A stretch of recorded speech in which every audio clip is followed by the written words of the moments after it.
Oyo government slout government order and returned to streets begging.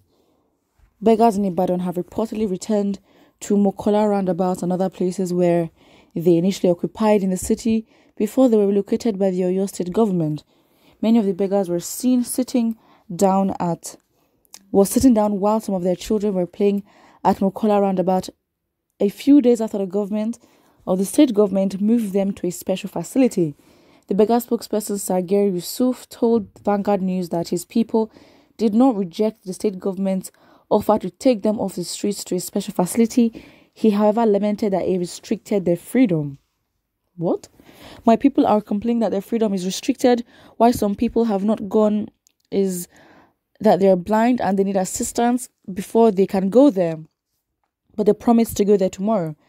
As for those people you saw Mokola, that's where they live. People know them there. That's where they get money. That doesn't mean they don't want to go. The state government has done more for us by providing the necessary facilities. It was learned that the beggars are worried that they may starve. They may starve when the state government stops providing food for them. Not even if, it's a when. But at major streets and junctions where they had stayed for years, some churches often go there with food for beggars, and that is beside the aims that they get. That's beside the alms that they get from passerby. Sahara reporters earlier reported in Oyo State that Oyo State government had commenced the evacuation of beggars from some parts of Ibadan, the state capital, to a settlement or to a resettlement facility. According to the government, the evacuation of the beggars from the GME Bewon area to a resettlement facility in Akinyele started on the Tuesday, the 15th of June. Beggars over the years had been living around shanties in the Sabo area of Ibadan, which is a Hausa Fulani settlement in the city. The government, however, recently said it had commenced evacuation of the beggars to the newly built resettlement center. I get that, but I understand. Okay, fine, you're worried that the government is gonna stop feeding you, but it is when they stop that you go back to the streets. But right now, you've been found a place to stay. Why are you going back to the street? It doesn't make sense. I don't know. Maybe it's a different mentality of beggars who have been in that vicinity for a very long time. I guess is that's what they do. But it just does not make sense. And they have a spokesperson. Are you actually joking? I mean, as they should, because maybe none of them can speak English or whatever. But again, for the now, you have a place to stay and they're giving you food. Until when you think the government is going to stop, which is not even like, I'm not even judging for you thinking that, because again, when does the government ever follow through with anything? When that happens, then you can go back to the street. Then you can have a justified reason. But right now, you have a place to stay. You're giving shelter and you're giving food. For the meanwhile, take it, I guess. But again, one can argue that I'm talking from a place of privilege because I'm not in this position. So I don't understand the mentality of you going back to where you once was. I don't know. It just doesn't make sense to me. If the government of Oyo State is serious, this is what somebody says, about sacking them, let the government set a task force that will arrest and prosecute whoever gives food, money or clothes to the beggars. Oyo State can come and recruit CUAT task force members from Lagos to do the job for them. That's a bit harsh, but I get what you mean in terms of just making sure people are off the streets. Because again, it's not like as if, okay, fine, they're off the street. They've actually provided an alternative, which I'd commend. But yeah, I don't think there's any need for any harassment. However, that is very much true. You don't need to harass the people giving them the food. But again, it's just you have really young children. That is a problem. These people are playing with fire.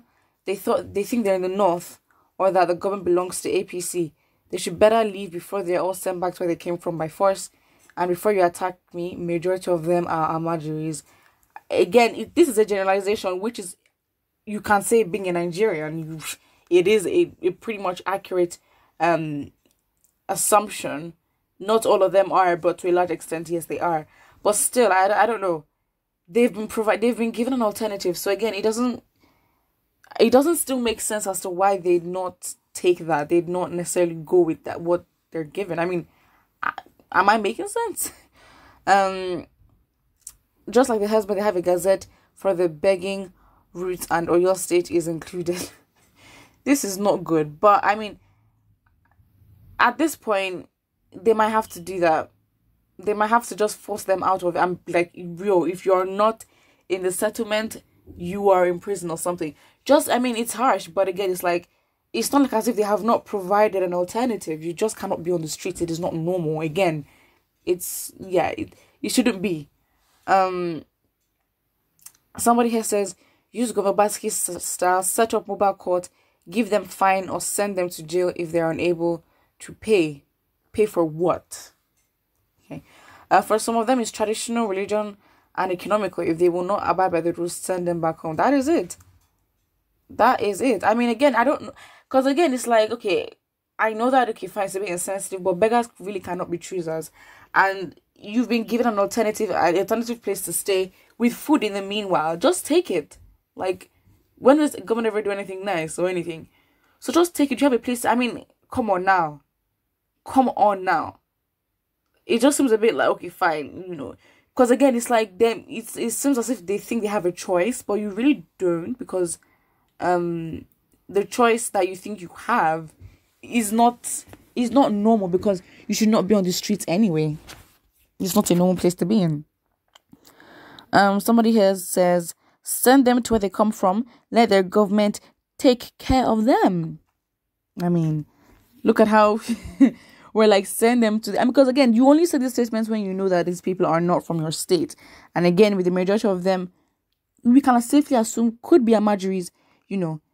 It's very much... that's just it, to be honest. Somebody says, what do you expect from them? It is in their DNAs. Their brother is in power, gazetting grazing routes for them to eat more grass. Okay, come on. But I think it's just very much like, I'm not... this begging nature, it's just such a bad look. It really is a bad look. Like, get them off the streets.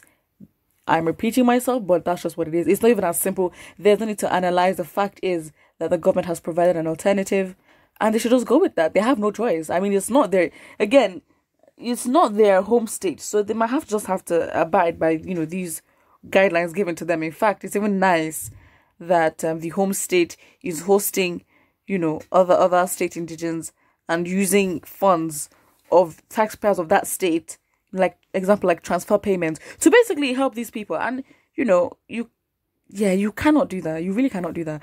I don't know what is going on there, but they're gonna have to abide by the rules. Put what you think about this in the comment section below, and do not forget to like and subscribe.